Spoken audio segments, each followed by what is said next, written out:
जय हिंद दोस्तों। आज हम लोग चलते हैं वियतनाम में स्वतंत्रता और उसमें हुए गृह युद्ध के बारे में। चलिए ध्यान देते। वियतनाम एशिया महादेश का दक्षिणी और पश्चिमी एशिया का एक देश है, जिसका पड़ोसी देश हो जाता है चीन हो गया, लाओस, कंबोडिया, ताइवान, ये सब इसका पड़ोसी देश है। इस प्रकार का हमारा वियतनाम आपको मिल जाएगा। देखिए तो एनसीईआरटी जो हम लोग का बुक है सरकारी है, उसमें हम लोग का वियतनाम के बारे में, हिंद चीन क्षेत्र के बारे में पढ़ने को कहा गया। तो सिंपल से पहले हम लोग हिंद चीन क्षेत्र के बारे में समझ लेते हैं। तो हिंद चीन क्षेत्र उसी क्षेत्र को कहते हैं, हिंद चीन क्षेत्र, जहाँ अपना हिंदुस्तान के लोग भी निवास करता था और चाइना के लोग भी निवास करते थे। सिंपल से बात में, जब दो जगह के लोग एक ही देश में निवास करता है तो उसको दूसरा नाम से उसको दे देते हैं। वैसे ही हिंद चीन क्षेत्र नाम दिया गया है कि कुछ लोग हिंदुस्तान के लोग वहाँ रहो और कुछ चाइनीज का लोग वहाँ रहते, जिसके नाम पर हिंद क्षेत्र चलिया गया। इसी हिंद चीन क्षेत्र में हमारा एक देश था वियतनाम। 3 देश था उसमें, वियतनाम हो गया, कंबोडिया है यहाँ पे, और फिर इसके ऊपर में लाओस है। ये 3 देश था हिंद चीन क्षेत्र में। तो आज हम लोग देखेंगे वियतनाम के बारे में। चलिए, वियतनाम में था फ्रांस का अधिपत्य था।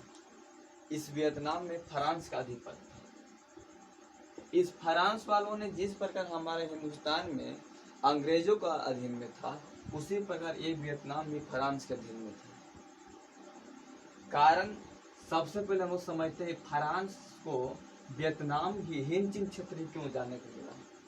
सुनेगा, फ्रांस वालों ने पहले हमारे यहाँ भी आया, हमारे यहाँ भी कंपनियाँ दिया, बहुत सारे कंपनी हमारे यहाँ भी खोले, फैक्ट्रियाँ भी खोले, पर हमारे यहाँ जो मजबूत हमारे पर जो शासन करना चालू कर दिया था वो अंग्रेज हो गया था।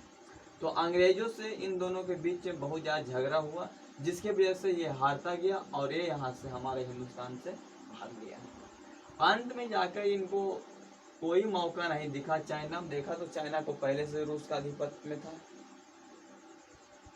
और ऑस्ट्रेलिया, अफ्रीका, ये सब इंग्लैंड के अधिपत्य में था। तो इन्होंने सोचा कि एक ही क्षेत्र है हिंद चीन क्षेत्र, लाओस, कंबोडिया, वियतनाम, जिस पर कि हम अपना अधिकार कर सकते हैं। इन्होंने आया और इस पर अपना अधिकार कर लिया। जिस प्रकार हमारे ऊपर अंग्रेज का दबदबा था, वैसे ही वियतनाम के ऊपर फ्रांस वाला का दबदबा, फ्रांसीसियों का था।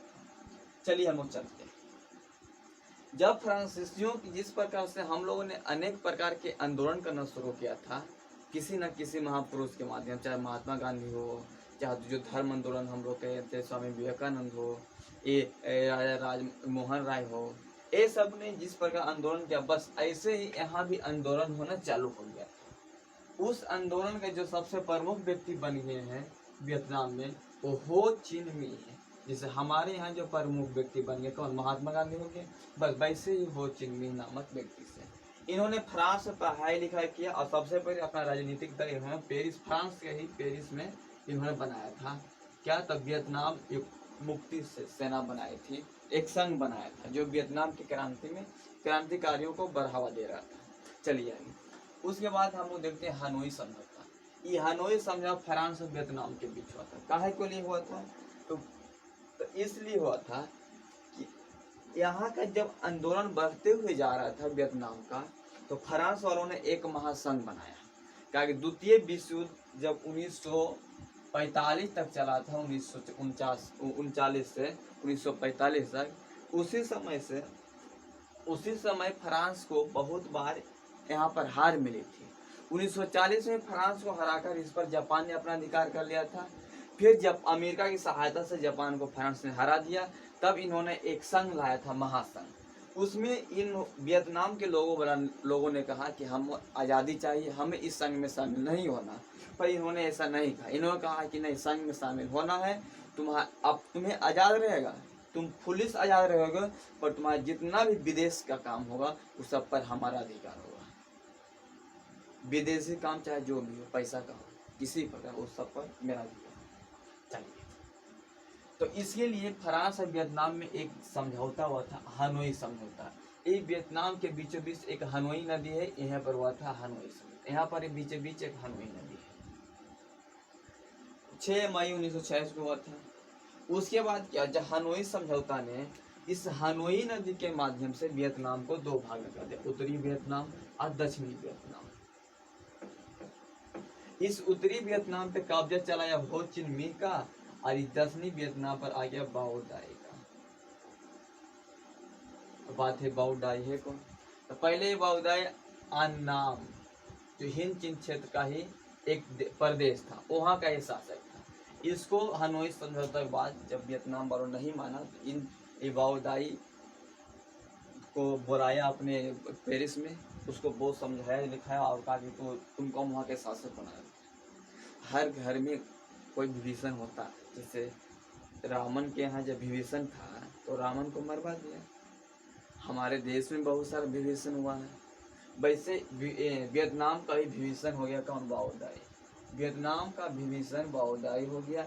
इन्होंने हाथ मिला लिया फ्रांस वालों के साथ, और वियतनाम को दो भाग, दक्षिणी वियतनाम और उत्तरी वियतनाम। हनोई नदी के ऊपर वाले को उत्तरी, नीचे वाले को दक्षिण। चलिए, फिर हो चिन मिह ने 1949 को कहा कि हम पूरे वियतनाम क्या गणराज्य स्वतंत्र हैं। इसकी सहायता करने के लिए इन्होंने चीन और रूस भी चलाया। चीन और रूस ने भी कहा दिया कि हाँ, 1950 ईस्वी में कि वियतनाम अभिन्न चीन क्षेत्र का जितना भी देश है सब आज़ाद है। पर फ्रांस यहाँ मानने वाला नहीं था। उन्होंने अपना युद्ध जारी रखा। बहुत सारा सहायता अन्य देशों ने दिया, इंग्लैंड वालों ने भी दिया, अमेरिका ने भी दिया, हर एक देश ने इसको सहायता दिया। सहायता देने के बाद भी फ्रांस ने वियतनाम ने फ्रांस से 4-5 सालों तक युद्ध, जबकि वियतनाम से फ्रांस बहुत ज़्यादा शक्तिशाली था, फिर भी वियतनाम हार नहीं मारा। कारण क्या था? वो गोरिल्ला युद्ध कर रहा था। गोरिल्ला युद्ध वैसा युद्ध होता है जो छापामार उससे भयानक होता है। ये जंगलों के नीचे घुसा हुआ रहता है, जंगल है तो है ऊपर से, उसके बाद नीचे जमीन कोड़ लिया जाता और उसमें घुसा हुआ रहता था गोरिल्ला युद्ध करने के लिए। तो फ्रांस वाला सैनिक जंगल जाता और वहाँ पर फंसा कर उसको मार देता। अब तक फ्रांस वाला ने, अभी तक वियतनाम ने हार नहीं। अंत में जो फ्रांस और वियतनाम में जो महत्वपूर्ण युद्ध हुआ है, भारी भरकम मात्रा में, यानी 12 मारी पूरा हुआ, वो हुआ था करीब 7 मई 1954 ईस्वी को। बहुत भयानक यहाँ पर निर्णय हो गया कि फ्रांस को हार मिला, और सच में यहाँ पर फ्रांस पराजित हो गया था। पराजित कौन पराजित हुआ जी? तो फ्रांस पराजित हुआ पूरी तरह से। तो आप पूछेगा, हर फ्रांस और वियतनाम के बीच जो प्रमुख युद्ध का हुआ तो 7 मई 1954 ईस्वी को। फ्रांस की तरफ से जो सेनापति हेनरी था और वियतनाम की तरफ से गयाफ था। ये दोनों अपने अपने देश के सेनापति। जब वियतनाम हार गया तो इन जेनेवा समझौता, सभी देशों ने कहा कि ऐसा नहीं होना चाहिए, अब शांति होना चाहिए, क्योंकि प्रथम विश्व चालू हो चुका। हम लोग भी, भारत वालों और इधर म्यांमार अन्य देश जो है आज़ाद हो चुका था। तो इन्होंने कहा कि हमें क्या शांति होना चाहिए। तो इन जेनेवा समझौता में भारत के लोगों ने, भारत के जो पीएम थे क्या बोलते हैं नेहरू जी, उन्होंने कहा कि ऐसा कीजिए, अब वहाँ शांति बनाइए। तो उन्होंने समझौता बोला जेनेवा में 1954 ईस्वी में जेनेवा समझौता बुलाया गया। तो उसमें कहा कि जो अपने अपने सब लोग मांग रखा, वियतनाम वालों ने भी और फ्रांस वालों ने भी। इसके बाद इसी जेनेवा समझौता में एक त्रिराष्ट्रीय दल बना दिया गया, त्रिराष्ट्रीय संगठन, यानी इस संगठन में 3 देश था जो देख रेख करेगा इस पूरा वियतनाम को। उद्देश्य कौन कौन था जी? तो देश में एक पेरिस, भारत हो गया, एक कनाडा था और एक पोलैंड। इन तीनों देश को मिला कि यहाँ पे आप चुनाव करवाइए और सही तरीका से यहाँ का देख रेख कीजिए। तो यहाँ पर चुनाव हुआ 1956 ईस्वी में, पर चुनाव का कोई महत्व नहीं रहा, क्योंकि यहाँ पर अब शामिल हो चुका था जेनेवा समझौता के बाद अमेरिका सहायता करने के लिए आ गया फ्रांस का। पर यहाँ पर फ्रांस ने गलती किया क्या कि अमेरिका और रूस यही चाहता है कि सभी देश आपस में झगड़ता हुआ रहे और हम अपना हथियार बेचता हुआ रहे। बस अमेरिका ने भी यहाँ पर वही काम किया कि जितना फ्रांस और वियतनाम आपस में झगड़ेगा हमको उतना ही हथियार बिकेगा। पर फ्रांस को यहाँ पर हटाकर खुद आ गया, इस युद्ध में शामिल हो गया अमेरिका, और वियतनाम को धोना चालू किया, यहाँ पर अपना राजनीतिक चालू कर दिया। राजनीतिक क्या किया कि चुनाव को कोई मान्यता नहीं दिया और वियतनाम को उत्तरी दक्षिणी वियतनाम में खत्म कर दिया दोनों को। उस प्रकार से वियतनाम हो गया। उसी समय 1960 में जो वियतनाम के लोगों ने था, चुनाव के बाद यहाँ के लोगों ने आज़ादी मांग रहा था, खुली आज़ादी था कहाँ, उत्तरी वियतनाम का। और दक्षिणी वियतनाम जो शासक था, शासक का नाम न्यू दिन दियम, यही सिर्फ एक ऐसा व्यक्ति था जो कि नहीं चाहता था कि हमें क्या चाहिए, आज़ादी। बाकी यहाँ की जनता ने भी आवाज़ चालू कर दिया, किस लिए, तो आज़ादी के लिए।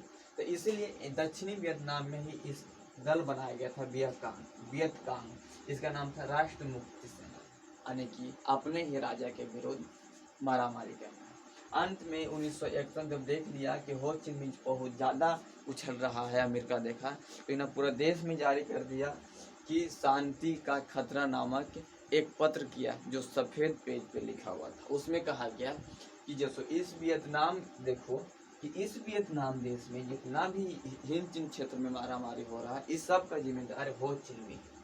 कहने का मतलब ये हुआ कि अमेरिका अपने आप को दिखाना चाह रहा था कि हम तो भारी भरकम पूरा हिंदुस्तान कहते हैं, पूरा दुनिया में है, तो हम जो बोलेंगे सब सुन लेगा। सही बात, इन्होंने जो बोला सब सुन लेगा, हाँ यही है।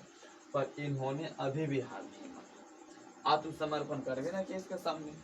अंत 1963 में यहाँ दक्षिणी वियतनाम सेना ने विद्रोह कर दिया और वहाँ के शासक को मार गिराया। फिर अमेरिका अब पूरी तरह से देखा कि अब हम किसी के सहारे उत्तरी वियतनाम पे यानी हो चिन मिन्ह पर कब्जा नहीं कर सकते। उन्होंने अचानक हमला करना, 5 अगस्त 1964 ईस्वी को उन्होंने अमेरिका और वियतनाम में युद्ध जारी हो गया। जारी कैसे हुआ कि हनोई नदी के किनारे से दक्षिणी वियतनाम का 4-5 हजार सैनिकों को अमेरिका भेज दिया, उत्तरी वियतनाम भेज दिया गया। अमेरिका भेजा पूरा सैनिक, मैंने कि पूरा बंदूक गोली के साथ भेजा, जितना हो सके यहाँ पर मारना चालू करो। गया, पूरी तरह से मारना चालू किया, एकदम चौपट करके रख दिया था पूरा इस उत्तरी वियतनाम को। ये बम जो है ना, जैसे हम लोग के यहाँ जो इस प्रकार से बारिश होता है, कहीं भी जमीन खाली नहीं रहता है, बस वैसे ही ये बम फेंक रहा था ऊपर से। ऐसा बम कि जमीन के एक भी इलाका खाली नहीं था, ऐसा बम फेंक रहा था अमेरिका। किस पर, तो वियतनाम पे। यानी कि जिस पर बम गिर गया या तो जो व्यक्ति जमीन पर रह गया, उसका कुछ भी मुश्किल था देख पाना फिर पाने में। इतना खराब तरीके से अमेरिका वालों ने वियतनाम पे मारा। यहाँ की जो महिलाएं थे, उन्होंने अपने हाथ में हथियार ले ली और युद्ध के लिए चल दिए। पर वियतनाम के लिए जो प्लस पॉइंट क्या था, वो था हो चिन मिन्ह मार्ग। ये हो चिन मिन्ह मार्ग जो है, वो हनोई और उत्तरी वियतनाम और दक्षिणी वियतनाम को लेकर लाओस और कंबोडिया सभी देशों को जोड़ता। इसका नाम था भूल भुलैया मार्ग में कहा जाता है। उस इलाका का भूल भुलैया मार्ग में इस मार्ग को कहा जाता है। इस मार्ग जो है ना, इन्होंने ही वियतनाम को बहुत ज़्यादा मदद किया। क्या होता था, जब अमेरिका वालों का बम पूरी तरह से बरसा जा रहा था, तो इन्होंने नीचे जो लाइन जो हम इस मार्ग को बताए, इस मार्ग को नीचे नीचे ही जमीन को कोर के रख दिया और कोर के पूरी तरह से अपना मार्ग बना दिया। अमेरिका वालों जाता इधर से, इसको क्या पता कि नीचे काची थुथुर सब होता है, वो गया बेचारा घुस जालो नीचे और नीचे मार के फेंक देता था। इस प्रकार से अमेरिका ने बहुत ही अपनी सैनिकों को गवा दिया। किसमें, तो हो चिन मिन्ह में। अंत में उसको पता चला कि हो चिन मिन्ह है जो बहुत है, तो उन्होंने क्या किया, तीनों तरफ अपना युद्ध छेड़ दिया, लाओस से भी, कंबोडिया से भी और वियतनाम से भी। और वियतनाम जब अमेरिका देखा कि हम पूरी तरह से फंस गए हैं, तब इन वियतनाम को अपने यहाँ वार्ता पेरिस में बुलाया, कहा पेरिस में आओ, बात करते दोनों मिलके और शांति करते हैं। तो पेरिस में 6 महीनों तक बातचीत हुआ अमेरिका और वियतनाम के बीच, पर इसका कोई प्रभाव नहीं पड़ा और अमेरिका और वियतनाम के बीच जितना भी बात हुआ सब खत्म। अंत में अप्रैल 1975 में जाकर अमेरिका ने वियतनाम को छोड़ दिया और 1975 में जाकर वियतनाम का एकीकरण हो चुका, यानी कि दक्षिणी वियतनाम और उत्तरी वियतनाम दोनों मिल गया, अब पूरी तरह से एक देश बन गया। क्या चीज? वियतनाम। अब वियतनाम का एकीकरण हो चुका है। और जरा हम लोग देखते हैं कि आखिर अपना जो बेकार के अमेरिका मारामारी कर रहा है, बिना फीस के वकील, जानता है ना, बस वैसे ही अमेरिका जो है ना बिना फीस के वकील बना हुआ था ना, तो उसको कोई बुलाया नहीं, कोई सोच चलाया अपने आप। इस समय का जो अमेरिका का राष्ट्रपति था उसे निक्सन था, निक्सन नामो तो वैसा है, निक्सन है किसी के निक्सन। इन्होंने देखिए खर्च क्या हुआ था इस युद्ध में, जो खर्च आया था सिर्फ अमेरिका के 9855 करोड़ डॉलर। क्या फायदा था इसमें? तो अपना जो गरीब लोग था, वो काले का जो भेदभाव पहले था, काले और सफ़ेद का, उसको काले लोग को दे देता, तो इसको सफ़ेद लोग को बताता हथियार ले लेने के बाद, पर इसको पर दे दिया। ऐसी बम बारूद मार के बर्बाद, जीत भी नहीं पाया, जाति हो गया, इज्जत हो गया, पैसा हो गया, सब चीज गया।